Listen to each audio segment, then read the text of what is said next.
This is Transqat. What is Transqat? Transqat is a safe space. It's a place for respectful conversations about transgender issues. It's a place for queer people to come tell their stories. I'm host Clare McCarthy. Welcome to Transqat. Abi Maxwell is the author of two novels, 2013's Lake People and 2019's The Den. Her new book, out now from Penguin Random House, is a memoir entitled One Day I'll Grow Up and Be a Beautiful Woman. The title is also a haunting song by Anoni, the first openly trans performer nominated for an Academy Award. You can check out the show notes to listen. Abi's memoir is a searing account of her family's experiences raising their trans daughter in small-town New Hampshire. Full disclosure, I do some freelance work for Penguin Random House as what's called an authenticity reader. If they're working on a queer-themed book, they might call me in to read it and offer some notes. A year or so ago, I was fortunate enough to do this for Abi's book. And then as the book was approaching its launch date, PRH asked if I'd come back and write the book club discussion questions.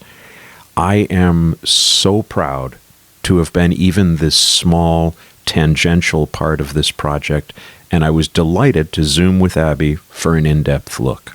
I am very confident that this is not the pull quote you want on the dust jacket, but your book makes me so angry. Yeah. I've read it twice now, once early on in the process, and then again as we were working on the discussion questions, and both times I was just livid at the end at the people in Guilford. Mm-hmm. It must have been hard, I'm guessing, to dig that deep for you. Yeah. I mean, when we were going through it all, we were blind with rage. I mean, I had never experienced that kind of rage. And the first drafts of this book were just hundreds of pages of me essentially screaming, you know. And They say you're not supposed to write a memoir for vengeful reasons. right. Right.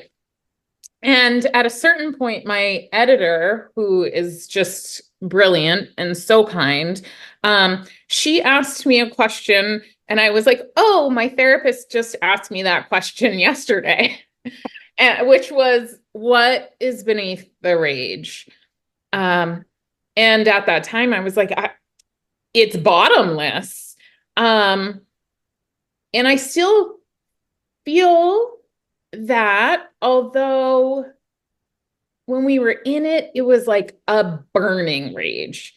And now it's like, just lives in me. Like, I don't know if that makes sense, but no, it does, because you carry things, and I mean, my hope for you is that you are able to find a way beyond that. But my experience is that you're always carrying that to some extent. So I understand exactly what you're saying.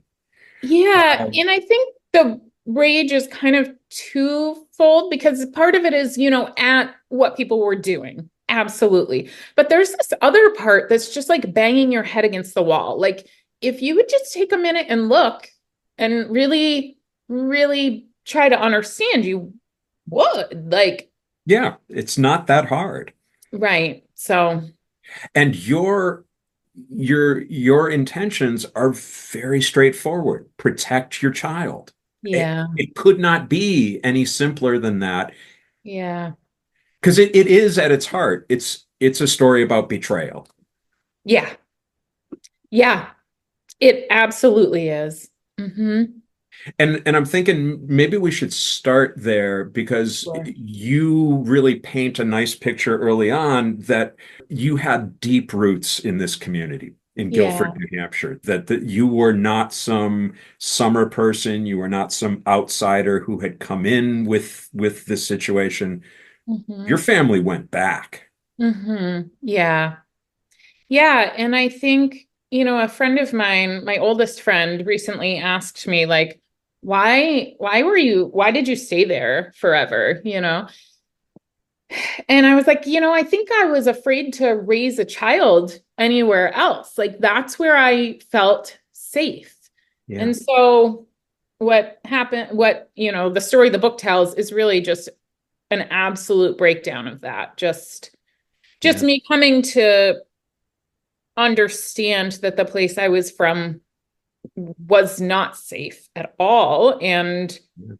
I had just never understood it. And your family was not just, okay, we've physically been here for a few generations. Yeah. They had played leading roles in the community. People knew your grandparents and Yeah, absolutely. Absolutely. Everybody knew my grandparents. They were really major in that community. My family on my father's side was in New Hampshire forever, as far back as can be traced. And they were in the county that we lived in since, I think it's in the years in the book, but 1600s anyway.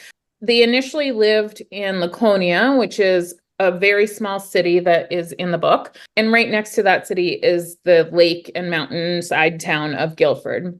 mm, So my grandparent and my grandfather grew up in Laconia, and his parents did, and on and on. And then in 1940, my grandparents moved from Laconia a couple miles up the hill to Guilford. And they joined the church there. And Guilford is, at that time, was a farmers community. Now it's a very wealthy community. Maybe it always was, but probably not, since it was a farmers community. Anyway, it's a very wealthy community now because of the lake and the mountains. My grandparents moved there in 1940, and they really gave their lives to that town. They were huge members of the Guilford Community Church. They went every week and did all kinds of activities with them. My grandmother was the organist for them. She did a lot of programs to get people, young mothers who didn't have the resources that she had, to get them food or warm clothes, that sort of thing. And they were really involved in like the Guilford Outing Club and had something to do with like the ski area starting. And they were huge in the Guilford Players, like the theater group. So they're really a part of the history of that town. And they stayed there their whole lives, raised all their children there. Yeah, I mean, my grandmother was there until they were both there until they died.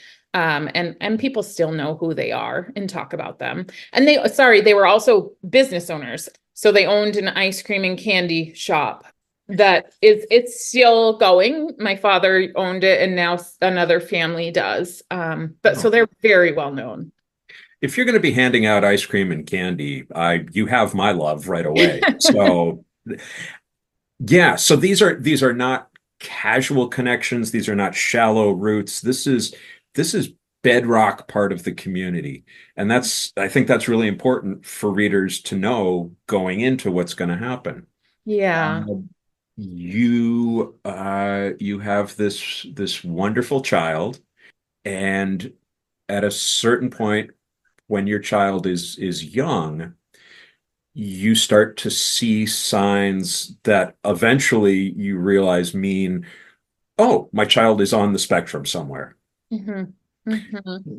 What Yeah. sorts of behaviors clued you into that? Yeah, I mean, she was a difficult child from day one. Wonderful and difficult. And she was a late talker, and she was always very determined and had no sort of understanding or respect for authority figures in a way that you usually see children have.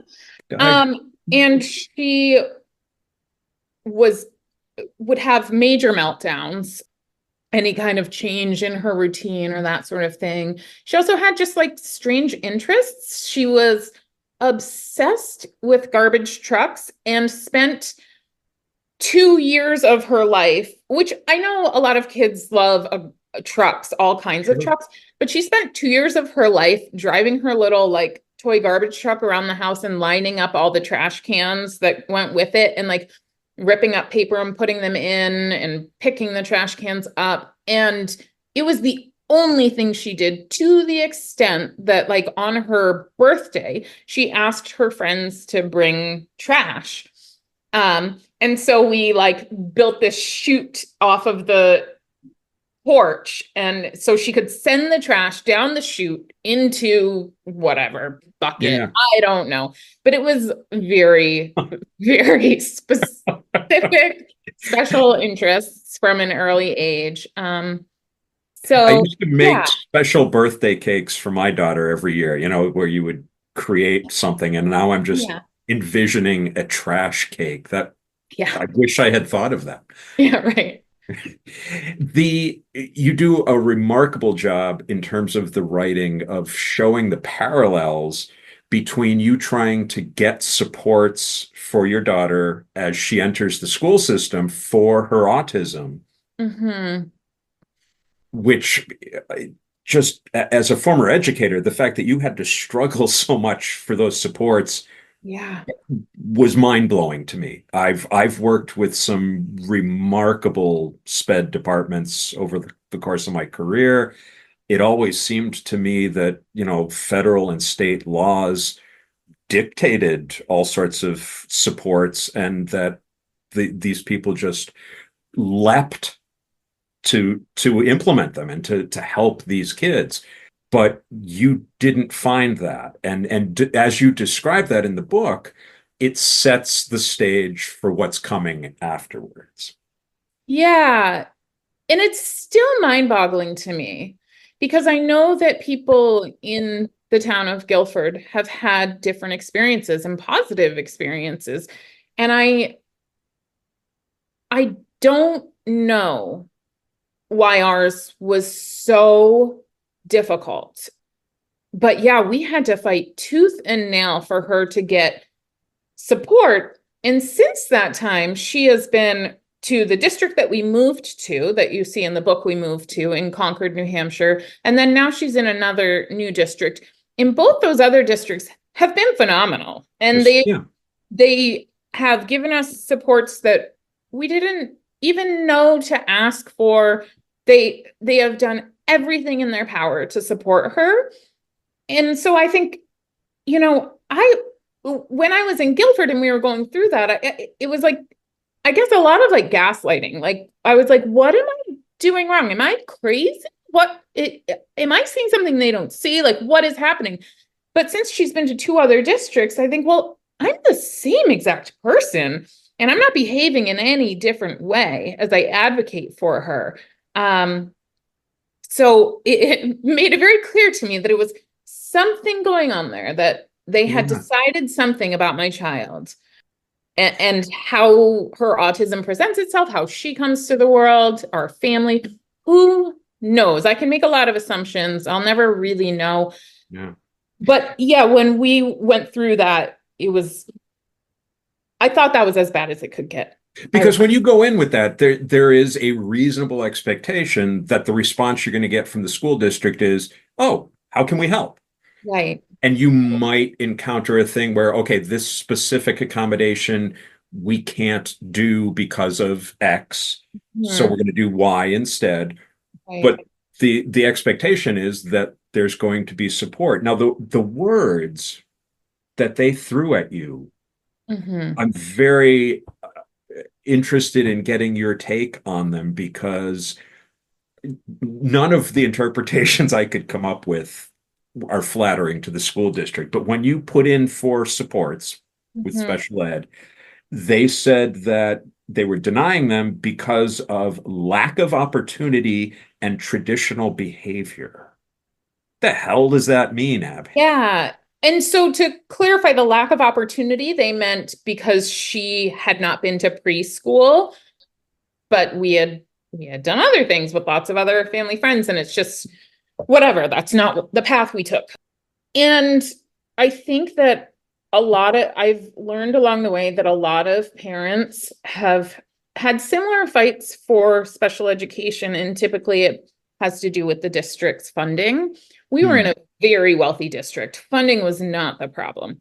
So yeah, they put in the report that put her clearly in the range of autism, and she was already diagnosed with autism, that her behaviors were because of a lack of opportunity and traditional behavior. What does that mean? I mean, I can make a lot of guesses. I think the New England is an oppressive culture anyway, and that town is especially oppressive. It's one of those towns that you drive through and it looks so picture perfect with all the white houses and perfect lawns and the public library and church. It's all perfect.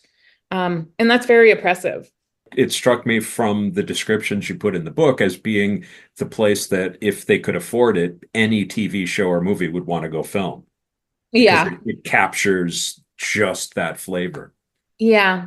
Yeah. And I would say also we stood out. My family, my husband and I lived in the house that my grandparents had moved to when they were older and couldn't care for something so big. And it was a small ranch that was in the center of the village. So, where all the parades went by and that sort of thing.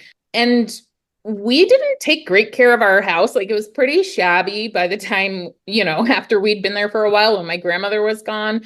And we had a Black Lives Matter flag and a pride flag and just a disaster of a lawn. And I couldn't help but wonder if that was what they meant by traditional behavior. You're letting the property values down somehow. Yeah. Yeah. Now this, as I say, this parallels what comes afterwards. Is it about age 5? Your daughter starts saying, "I'm not a boy." She was saying that, I think age 4, she started really, but it got stronger and stronger. Every parent that I've talked to about this expresses similar things to what I read in your book about how there was this, you want to be supportive once you kind of wrap your head around it. Mm-hmm. But then there's this pressing need to go educate yourself. Right. Yeah. I thought of myself as like very liberal and somewhat politically active and aware and accepting, but I realized that I really had no idea. I wasn't aware of knowing any trans people. My only exposure to trans people was through just the horrible transphobic media that I ingested just growing up in this culture. And there wasn't any positive representation that I was aware of. And yeah, we were just really, really scared and really had to find some information. Do you have a copy nearby?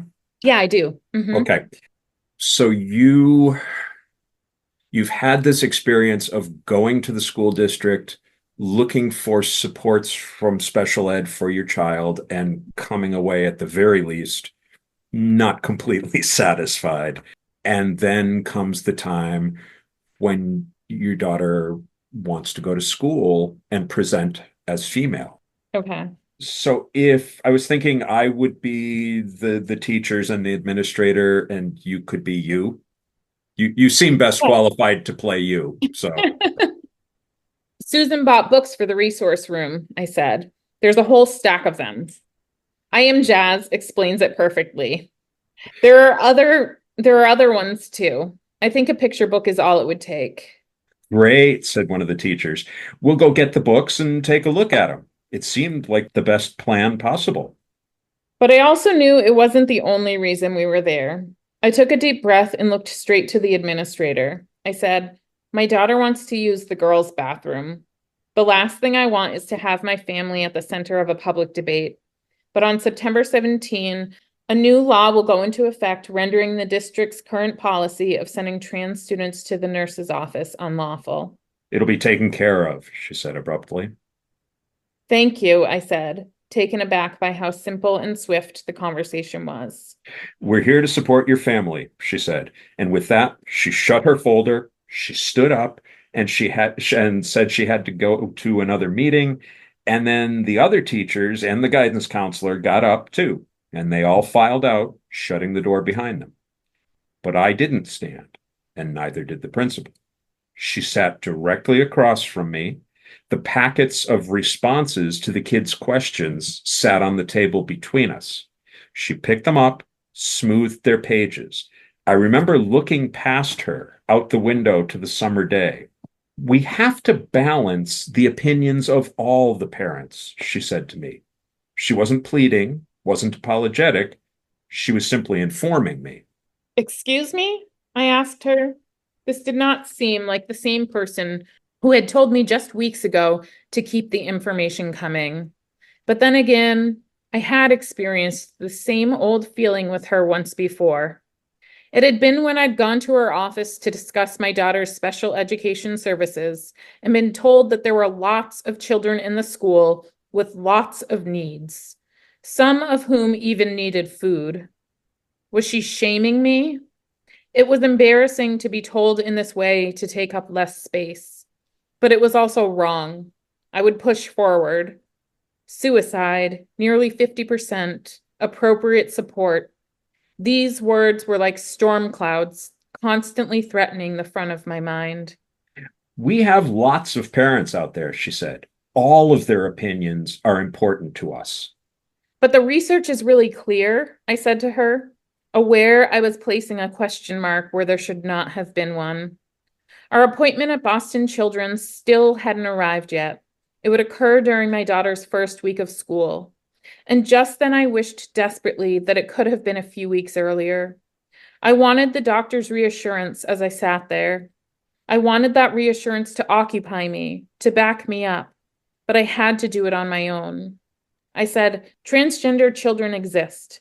My child exists. If a parent doesn't believe my daughter should be trans, I really don't see how that would have any impact on how the school supports her. We don't stop teaching science just because a parent doesn't believe in it, do we? She nodded. She told me she understood my concerns. It felt trite, felt like a phrase that could be used to soothe any parent in any situation. I kept pushing. But you agree, right? You know that another parent's opinion should have no bearing on what my daughter needs? The school will do our absolute best, she said. Well, I guess I just don't see why it matters if there are lots of parents out there, I repeated. We hear your concerns, she said. That the level of frustration there, Abby, is palpable. And I can only sympathize with you in that situation. And of course, that's the beginning. It Yeah. gets much, much worse from there. Yeah. When you were in that chair, did you get the sense that the principal just needed more information, needed to be better educated on this subject? Or did you feel this person is just stonewalling me? It was the first time that I felt the latter, the stonewalling. In previous, I had had at least one conversation with her about it before and had felt like I had an ally and that they really wanted to learn. I did not have any idea that I had any reason to be worried other than the obvious worry that a parent would feel in this situation of how to explain to the kids how to make sure your child's not bullied, all of that. But I really believed until that moment that the school would have my back. But in that conversation, I started to get a little glimmer of what we might be up against. I wasn't sure, but I started to get a feeling. Mm. And immediately after this meeting, the district sends out a memo that both covers its ass, but also stirs up the community to understand that the state is going to impose these regulations that we don't really like, but we can't violate them because the state says that trans kids need to be able to go to the bathroom. Right. Right. Yeah. And And when you frame it that way, you are inviting people to stand up. You are not saying we want an inclusive and safe school for all. it's this, yeah, let's get enough of an uproar that we don't have to do this.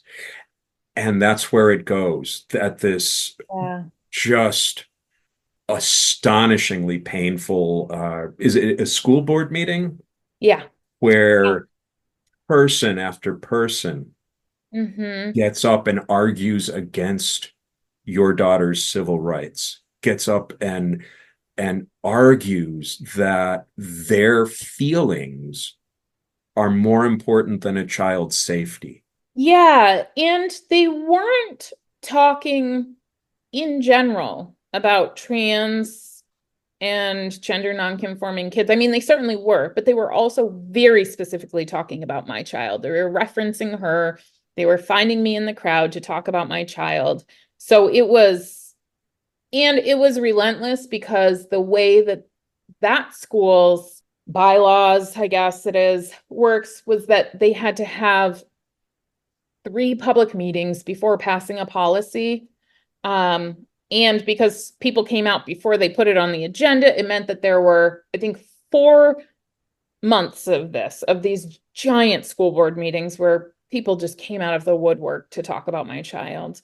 Whereas when we moved to a new town, they didn't have a policy yet, and they passed it in one meeting with no one coming out to talk about it. They got experts to sit with them and figure out how to draft it, all of this. So In previous episodes, parents have talked with me about the understandable fear that a trans child has of using the bathroom of their birth gender rather than their actual gender. And that very often the way they resolve that is just, I'm not going to go during the school day. And that means that they quickly learn that means I can't be drinking water. I can't be hydrating during the day because that will make me need to go to the bathroom. So it is not just an emotional problem, it becomes a physical problem.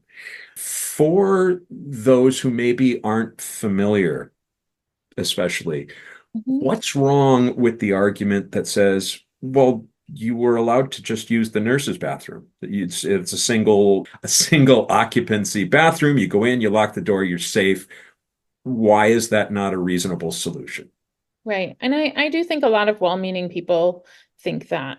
But I guess I would want them to consider what it would be like if their daughter had to do that. My daughter's no different from their daughter. I mean, sure, she is. She's a transgender girl, but she's also just a girl and she's a child. And they would not, they would know that if their child had to use a bathroom that no one else in the school had to use, that it would be an unlivable situation. And I think that what that is saying to the child is that you are unsafe to be around other people, that you're a danger to your community, and that we do not believe you're a girl. And my daughter can't exist or thrive in a school. She can't be expected to do work, to participate, to join things in a school when she knows that at the most basic level, they do not accept her for who she is. And that's what it means if you're doing that to a child. Everybody, I think, at this point understands and can accept that for a kid who is food insecure, say, you can't expect that child to perform at level until you resolve that issue, until you solve the underlying problem. Then the child, because if I haven't eaten since yesterday, Yeah. of course I can't pay attention in science class. Of course I'm falling asleep. Of course I'm sitting there terrified that my stomach is going to start rumbling and everyone's going to turn and look at me. Mhm. So to say the same thing that, we are telling you to use the nurse's bathroom because you're not safe, because we recognize you are not safe in our multi-occupancy bathrooms, and we're not going to do anything to change that you're admitting to this Yeah. kid, you are unsafe here, and you cannot expect a kid to focus and perform. And I want to say that we have like hard data in our own life of the effects of that because in we moved to from our small town to Concord and it was much better. However, it was at a time when New Hampshire was constantly introducing anti-trans bills. Kids were wearing Make America Great Again shirts and it was really trickling down. Like I can't protect my child from all of what was happening in society, in our state. And she knew that people were fighting about whether or not she should be allowed to use the bathroom, be on sports teams, etc. And she did horribly in school, to the point where we did not know whether or not she could actually write a sentence, because she was shut down all day long, could not do her work, and eventually started refusing to go. And she was so upset all the time that she wants to do her work, but she just can't. And she doesn't know why, doesn't know how. Now we're in a place where she knows it's safe, and there are pride flags and trans flags on the classrooms, in every classroom. And she's a different person. She's doing all her work, all this stuff that we thought that maybe she has dysgraphia, maybe this, maybe that. It was safety. It was safety. It's like trying to go to school in a war zone. Yes. You're not even going to get remotely adequate results. Right. And I knew it was affecting her, but I did not know the extreme amount that it was until we saw what she looks like in a safe place. It was very sad to me that you were able to conjure an image from two words, one detail from that meeting, and that there's a guy who's, I guess, running a camera off to the side who does decide to get up and speak. And you tell me everything I need to know about him by saying he's wearing a red cap. Yeah. And it was very sad to me that has now become currency, that as soon as you say this guy with a red cap gets up to speak from ignorance and from bigotry, it's like I know everything I need to know about this guy, and that's so sad. Right. And I don't think I even thought that at the time, I was just like, oh, that's an easy way to describe him. But yeah, now yeah. One of the most terrifying things to come out of that meeting is that a guy gets up and makes a casual to him remark about how he thinks this situation could be positively dealt with. And that is that he would like to scoop up your daughter and show her what real love or parenting, I forget the way it's actually phrased, but that he would like to scoop up your child and do the right thing. I'm going to say by her. He wouldn't have used that pronoun. Right. And bring her into a loving place, he said. Bring her into a loving place. Yeah. When I first saw him say that on video, and I was disgusted and shocked that the school board was allowing anyone to stand there talk about my family. But later, someone came into the library, a patron I knew, and said, oh, there's a man going around town saying he's going to find your daughter and take her. And I took that at face value. I mean, I thought, oh my God, like what degree are these people going to go to? I thought she was going to be taken. And I ran to the school. I called my mother to come watch my daughter while I went to the police station. And eventually I realized, oh, she's just repeating what this guy said at a meeting. It's just this sick small town gossip, but it was terrifying. That's the result of this constantly escalating, angry, anti-trans rhetoric. Is that somebody, I'm sure that as I read that, I am certain that in that guy's head, he was trying to express something loving and positive, and just didn't think about how he was saying it. I'm sure he was trying in his own way to say, love can help fix this situation. But because the rhetoric is so vitriolic, you are obligated to take it seriously when he says he wants to kidnap your daughter. Right. Because just a year after that, maybe a year and a half after that, I was cleaning the ice off the car while my daughter's sitting in the car before school. And she hears on the radio that the governor of Texas wants to remove trans kids from their homes. Like, it's, yeah, it's wild out there. It certainly makes me grateful that I'm in Connecticut, but I'm also aware that, with the current makeup of the Supreme Court, rights can be taken away at any time. Yeah. There's one character in your book that sort of becomes a particular nemesis. Again, because of betrayal. This was somebody you thought you could trust. Katie. Katie, without giving anything away, talk to me a little bit about that, because that is where in your arc in this story, that is where the rage really comes to the surface.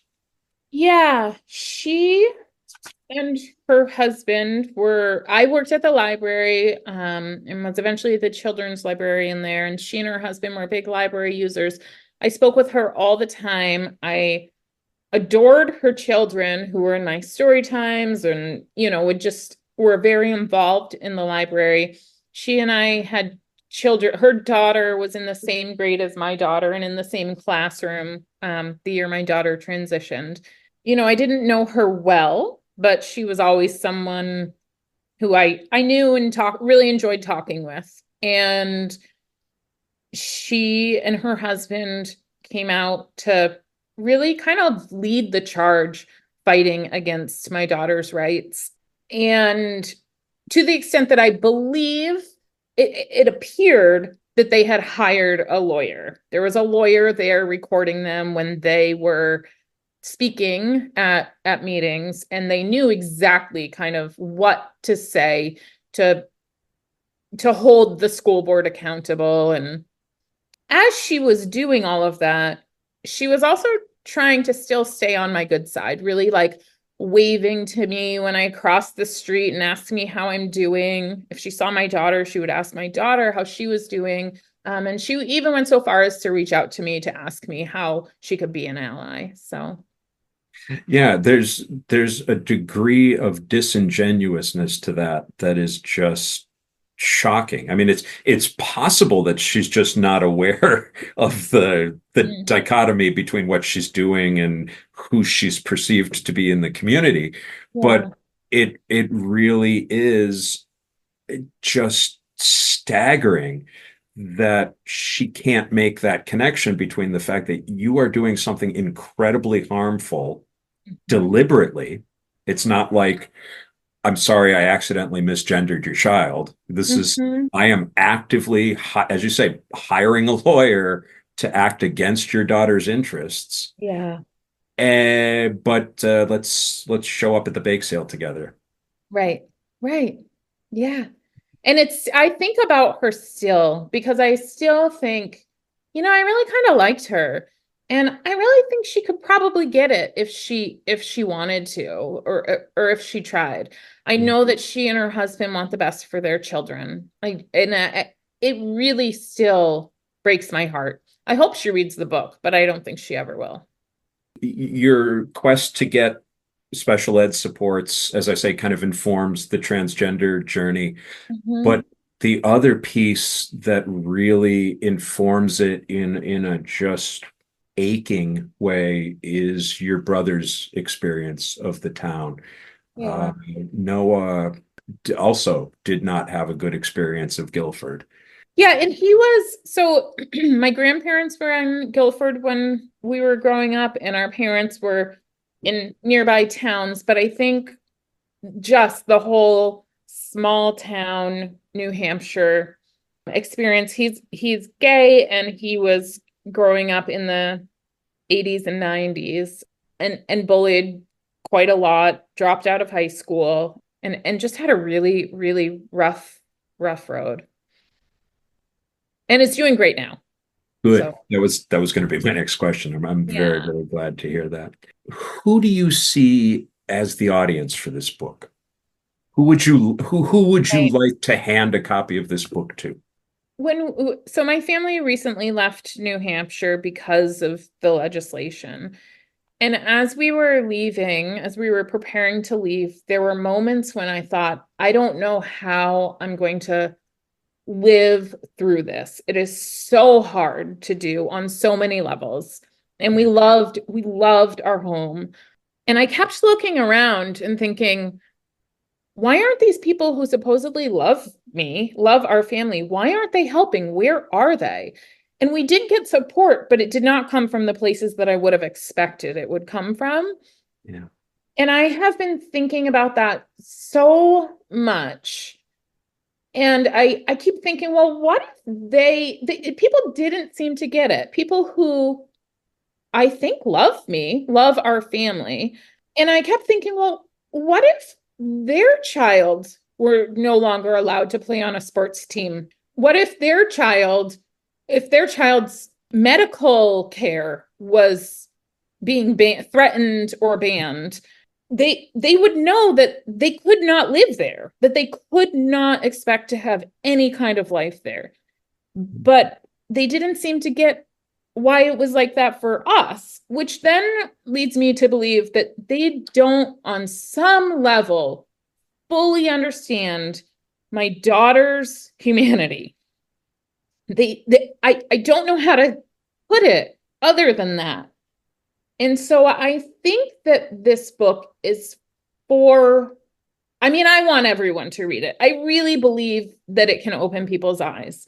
But in terms of the ideal or the, audience, I think it's for people who think they're supportive. They want to be supportive, but they don't fully see that my daughter is just a kid like any other, and they don't fully understand why she needs rights.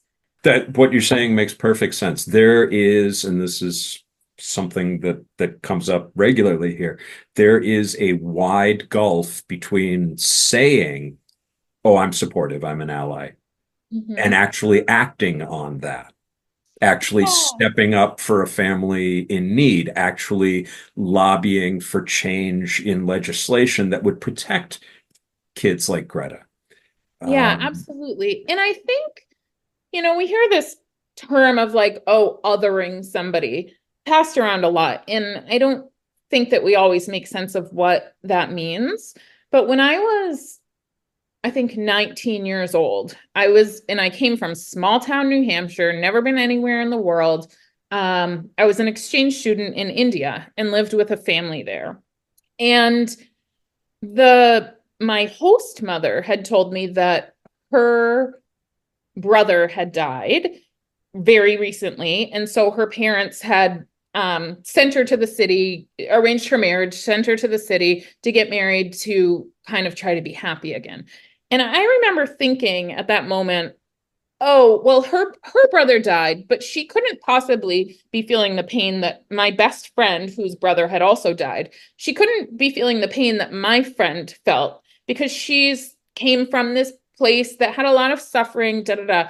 And then right after that, I was like, whoa, what is my brain doing? Like, just dehumanizing her. And I think that happens with my daughter from well-meaning people who do not in any way want to dehumanize her. But if they can't understand that the effect to my daughter of not being allowed to play on the sports team is the exact same effect that it would have on their daughter, then they are dehumanizing my daughter in the same way that I did to my host's mother, and thankfully taught myself and learned. And the hope is that people will read this book and do the same, have the same Yeah. experience of, oh, okay, yeah, I've learned something here. Yeah.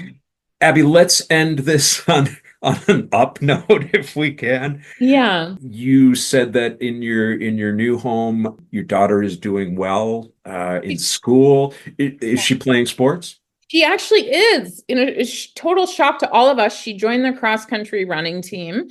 And we're so proud of her because she is so slow and she trips on her feet and is far behind everyone, and she still wants to do it. And it's great. And I think about every day that I take her to her practice, I think, my God, she's doing this tiny thing that is also really major in her confidence and her involvement. And it's illegal in more than half the country. Yeah. So, Distance running is usually very, very open and welcoming like that. The cross country team, and I'm a little biased, but the cross country team is usually something that goes out of its way to yeah, make people welcome, and especially the kid at the back of the pack. You know, yeah, the other sports, not so much if you're a liability on the soccer team, right. or whatever. But in Yeah. cross country, there's a way where you just you cheer everybody on, and I'm so happy to hear that. Yeah, yeah. I mean, we're so thankful to see her doing so well. So, and to be in just such a supportive place. And just because almost nobody in this book said this to you, Mhm. that's because of you, Abby. Yeah, You did that. thank you. Your daughter is well and prospering and happy because you supported her. So thank you. Thanks. I mean, I can't wait till she understands that. Right now, she tells me I'm annoying all day long. So, Yeah, no, that's going to be a long way down the yeah. road. Any last words? Anything you want to leave people with? Thank you so much. I've so appreciated your reading of the book, your work on it. I'll put a link in the show notes so you can buy this book. Please consider recommending it or maybe even donating a copy to your local public library. Speaking of public libraries, have you ever wished that you could combine the learniness, yeah, it could be a word, you don't know, of a library with the ready availability of alcohol that you find in a bar? Well, Transqat Enterprises and Bloomfield Public Library have solved this problem. Join us at Waypoint Spirits, 410 Woodland Ave in Bloomfield, on Wednesday, October 9th for Queer History Trivia. I'll be hosting this Kahoot-based activity, lots of fun, adult beverages, plus learniness. You can find the registration link on the events page of transqat.com. Speaking of the website, I recently changed hosting services, and that meant I had to rebuild the entire site from scratch. The URL is the same, transqat.com, but the site is much spiffier. So if you're looking for more spiff, check it out. Lastly, next on